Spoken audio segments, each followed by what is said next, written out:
So hello and welcome back. We're now ready for our second power factor correction example. This is example 2. When connected to a 120 volt source, 60 hertz power line, a load absorbs 4 kilowatts at a lagging power factor of 0.8. Find the value of a capacitance so that the power factor becomes 0.95. Make sure to draw the circuit, power triangle, and phasor diagram before and after power factor correction. So once again, if we draw what this looks like, here we have a source, 120 volts RMS. And it is going to be across an inductive load, and this has 60 hertz frequency. And so we know that we model this load as 4 kilowatts and 0.8 power factor lagging. So in order to improve the power factor to make more efficient energy delivery, we are going to put a capacitor in parallel with that load. So that's what our task is going to be here today, is to find the value of that. So our power triangle for the original system, here we have P equal to 4 kilowatts. And remember, P never changes. And we need to find theta, Q, and S. We know that the original power factor was equal to 0.8. So the original power factor angle is the arc cosine of 0.8.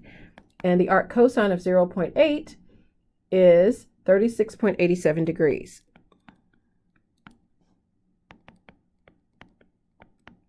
So Q is going to equal P times the tangent of 36.87 degrees. Q is equal to P times the tangent of 36.87 degrees, and that's 3 kVar.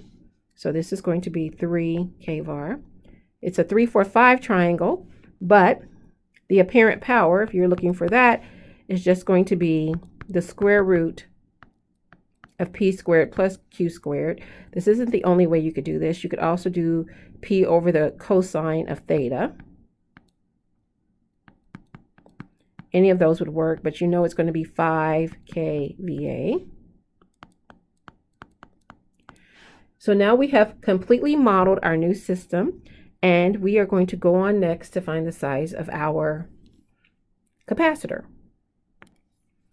So now our new triangle is going to have an angle of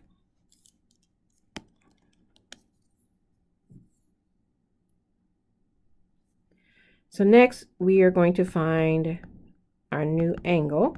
So theta nu is going to have an arc cosine of 0.95. So theta nu is equal to 18.19 degrees.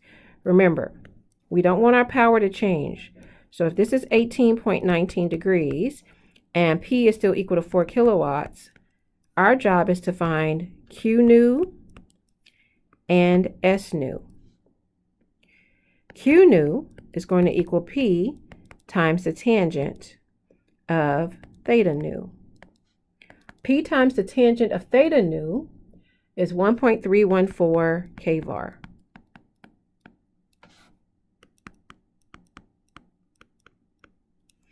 S nu is going to equal the square root of P squared plus Q nu squared. Or we could also use P over the cosine of theta nu, or P over power factor nu. And any of those will give us the answer that S nu is equal to 4.21 kVA.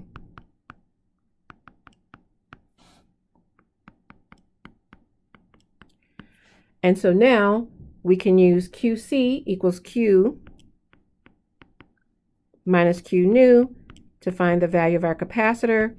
And the value of the capacitor is going to be 1.686 kVar. That's 3 minus 1.314, 1.686 kVar.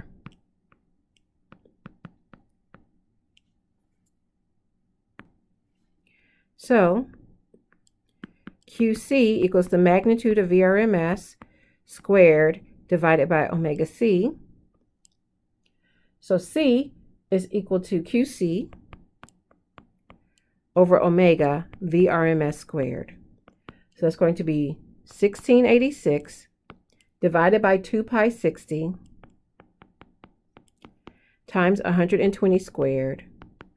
So the value of the capacitor is 310.5 microfarads. Okay, so if we go back up here and look at our original circuit, we put 310 microfarads here. The current through here is IC. The current through here is I load, and the current from the source is IS. So IS equals IL plus IC. So let's see what this looks like in our power triangle. So in our power triangle, remember we're going to have a Q here, a Q here, where this is QC, this is Q new, and this is the original Q. And then right here at that middle point, that's where we're going to have our new angle. So this is going to be 18.19 degrees. P is 4 kilowatts. That doesn't change. And then we're also going to have our original angle in here, which was 36.87 degrees.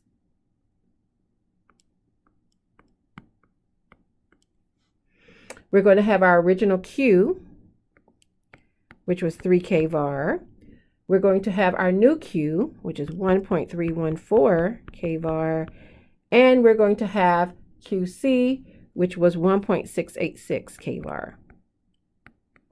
Notice that QC is actually negative and it subtracts off, but since we're showing a sum here, we draw it like that. And then the other thing we're going to have is our phasor diagram. So we're going to have our imaginary axis. We're going to have our real axis. And first, we are going to have the current through the load. And remember, I can find the current through the load using S over V conjugate. That is our original S. And so the current through the load is 41.67. The angle of negative 36.87 degrees. 41.67 amps. Then we are going to have the capacitor. The current through the capacitor is going to be V over the impedance of the capacitor. The current through the capacitor is 14 with an angle of 90 degrees.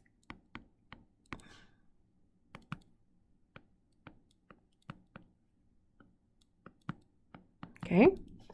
And then finally, we are going to have the new current delivered from the source to the combined load with the capacitor. That's now IS. We know it has to have our new angle. So the new angle is going to be negative 18 degrees. And the magnitude of that is 35. Okay, so we got that as S new over V conjugate to get IC.